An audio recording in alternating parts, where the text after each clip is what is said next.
Thank God it's Friday. It's a beautiful Friday morning, and I'm so looking forward to Saturday and Sunday. It's not that I have a party. I'm just going to sleep and drink my coffee in bed. You don't have a party for now. Anything can happen in the next next 5 minutes. I know sometimes I do Mugbamu branch. Yes. I know sometimes I do my Mugbamu branch. You know, some friend will just call me, I mean, there's something somewhere. Let's hit the party place, and then I will go now when I'm not doing anything at home and I'm not nursing a baby. I'm not like you. You're the one that is still nursing a baby. You're the nursing mother. All right, though. Good morning, everybody. Again, I am Adebimpe Omotayo. Good morning, Lagos. Good morning, Nigeria. I am Joy Olu. Welcome to the conversation. It's just me and Adebimpe today. Yes, 2 hours. Emi àti Joy nìkan. Let's see if we will survive it. What are your plans for the weekend? Rest. You rest? Yes. Sleep. Cook. Sleep. Saturday, Sunday? Benny. Nothing at all? I can't trade my sleep. Okay, I'm also saying there's nothing, for now, as she said, for now. But I'm even thinking of what I can do. Okay, just in case there are no parties. You know, there's something I just started. What did you start? I'm learning Arabic. Okay. And it's been fun. But all day, Jay. But you're coping now. All the tales of me. But you're coping. When I'm learning, I'll repeat. But I love At it. least your I'm teacher is enjoying not it. flogging you with cane. Like it's online now. No, this is Okay, Gen Z online okay. schooling. Okay. So it was those days, and that was why a lot of people ran away from Ileke. This hit them hard. Now we'll go to our news points this morning. Joy, would you start? Okay, let me start with this. We read something about this yesterday, so it's a follow-up to the PFIPC saga. The report network says ICPC. Why is network doing me like this now? ICPC uncovers 2 more fake agencies in PFIPC probe. The Independent Corrupt Practices and Other Related Offences Commission has uncovered 2 additional fake government agencies linked to Adeniyi Matthew Adeyemi, the self-proclaimed Director General of the President Foreign Intervention Promotion Council, as investigations into the alleged fraud deepen. ICPC Chairman Dr. Musa Adamu Aliyu disclosed this on Thursday while briefing State House correspondents after presenting the Commission's interim investigation report to President Bola Tinubu.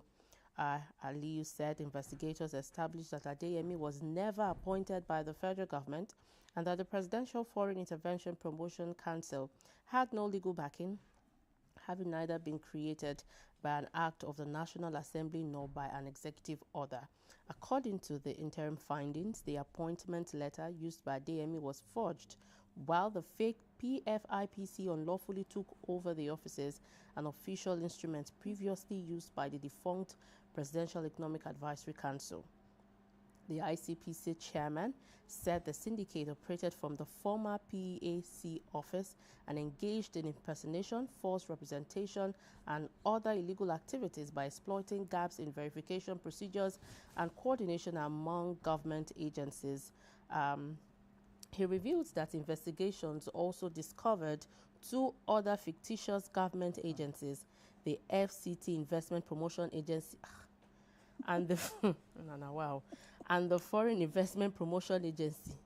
These agencies, and I quote, were created using forged legislative instruments and were used to open bank accounts for illegal activities, end of quote.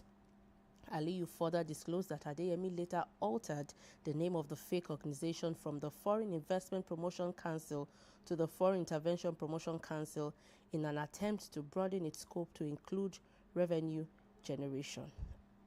Are they now saying that, let me just stop it here because it's a long read, and if you want to get details about this story, grab any of the dailies so that you can get detailed information. But I want to understand if what I read, I'm understanding what I read. These new 2 fictitious agencies, Are they tying the rope too to Adeyemi? Yes, no. Ha. Those are two extra agencies. There was a pattern, that you read.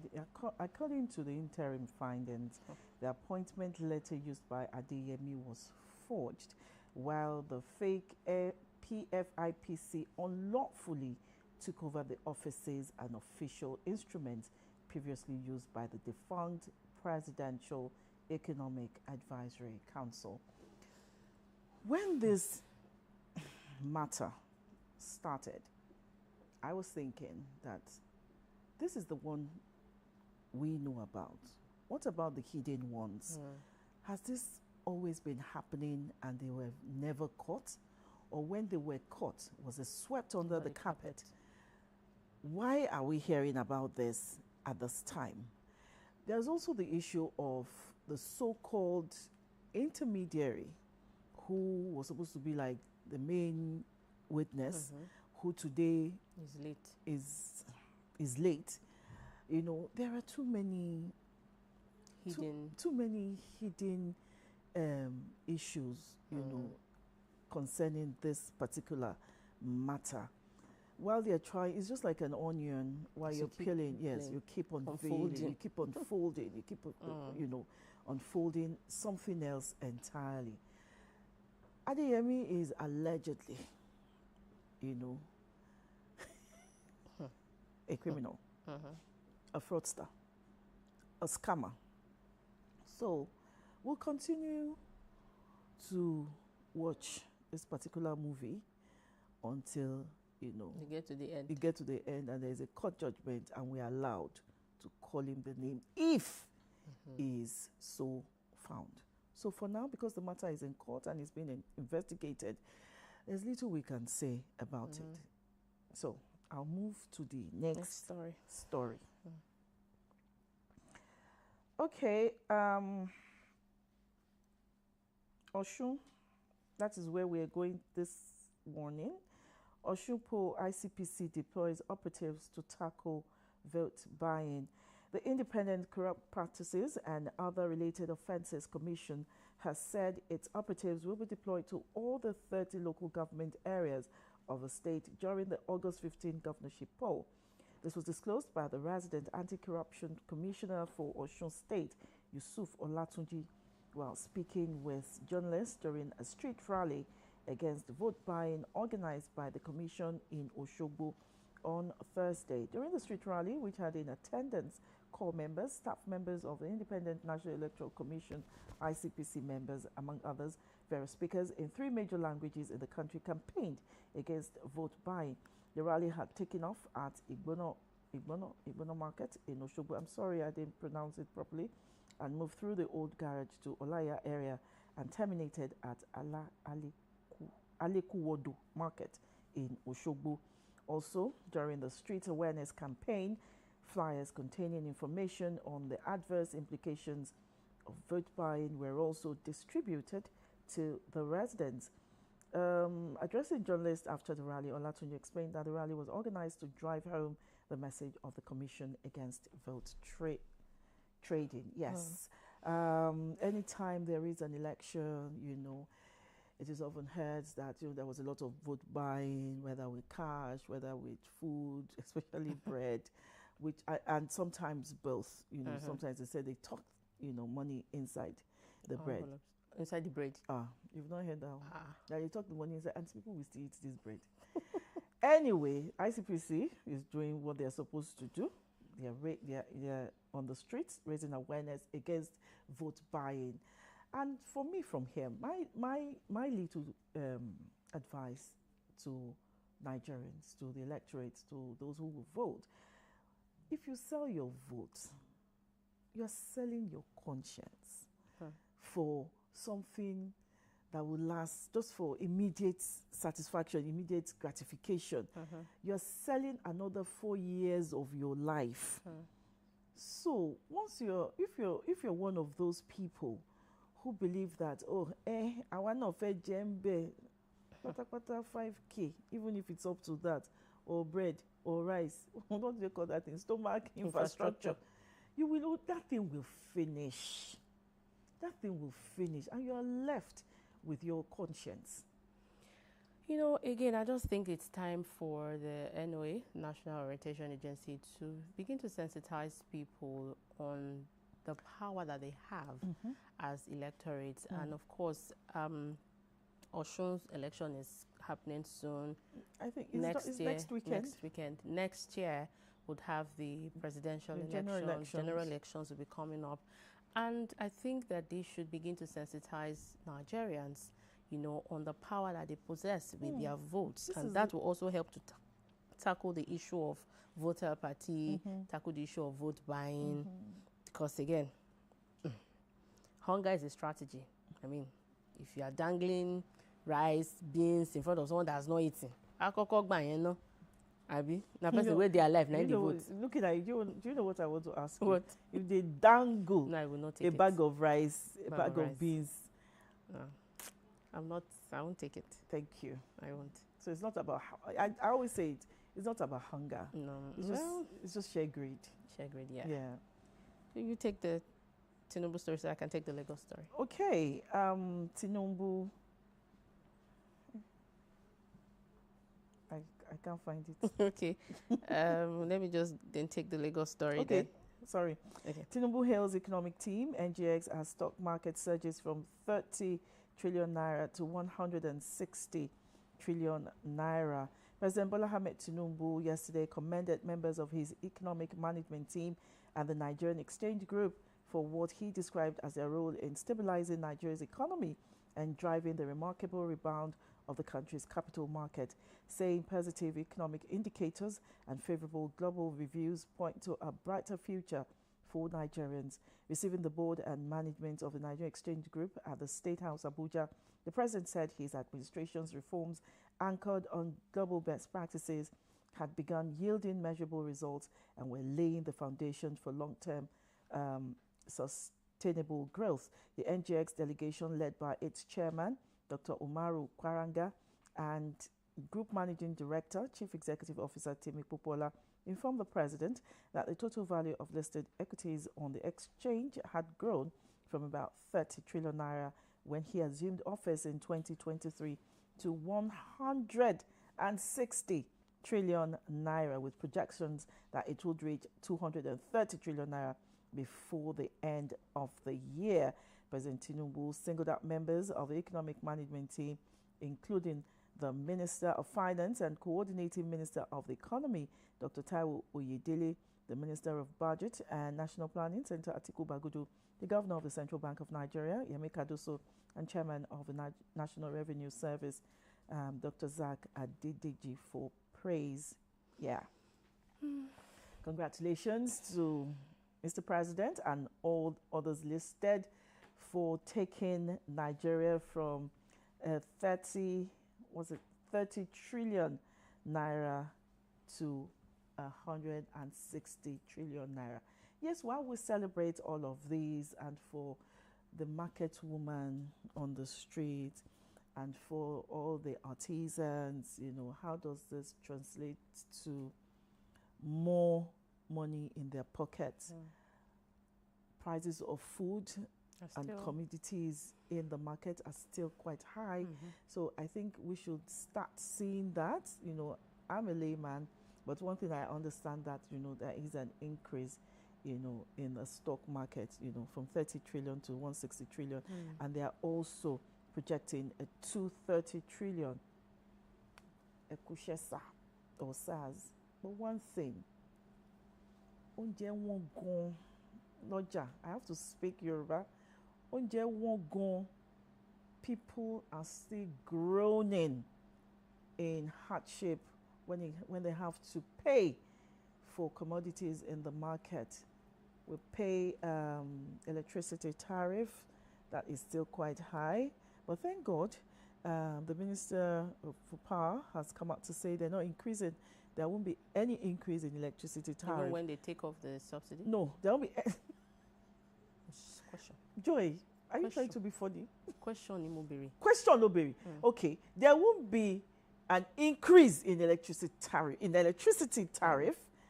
but they will take away subsidy, and that's, we know from our experience with taking away subsidy for fuel, we will still have to pay more. So there are two different things. And stop being mischievous. Okay. Well, from the news report that you've read, I mean, it's a good one that the economy is becoming alive through the initiatives of the president. But again, like you said, I'm really looking forward to when it will translate to the Iya, Sidi, Mama Chukwuemeka, on the streets, who would begin to enjoy and see that, oh, things are working well. And even me, yeah. When we'll start feeling that, okay, if I can still go to the market and still buy my 20K pepper that I want to keep in the house, maybe that will fill the whole freezer. Okay. I believe in miracles. Let me just go to my next story. Health crisis, Lagos short of 40,000 doctors. And this is coming from Governor Babajide Sanwo-Olu. On Thursday, he said the state faces a deficit of about 40,000 doctors and another 40,000 nurses, while its health sector requires at least 100 billion naira above current budgetary provisions to meet the needs of its growing population. The governor disclosed that more than 1.5 million residents had enrolled in the state's health insurance scheme, that is Ilera Eko, as the government intensified efforts to build a sustainable healthcare system. Sanwo-Olu spoke at the opening of the second Eco Health Convention. He described the shortage of health workers and funding as the two biggest challenges confronting the state's healthcare system, warning that donor funding for disease control was shrinking. And I quote, it says, Lagos needs about 40,000 doctors to serve this population properly. We have about 7,000. We need roughly 40,000 more nurses. Every doctor in Lagos today is, in effect, doing the work of 10. He added that the second gap is money. There is a shortfall of at least 100 billion naira between what our health budget provides and what this system genuinely requires. And he also said, despite the challenges, the governor said the state had begun addressing the workforce deficit through aggressive recruitment, improved welfare packages, and plans to establish a University of Medicine and Health Sciences. He says that, and I quote, we have recruited aggressively, and last month opened clinical recruitment across all 29 of our secondary facilities. We have built accommodation for health workers. We are improving conditions to slow the departures and increasingly to attract colleagues back. End of quote.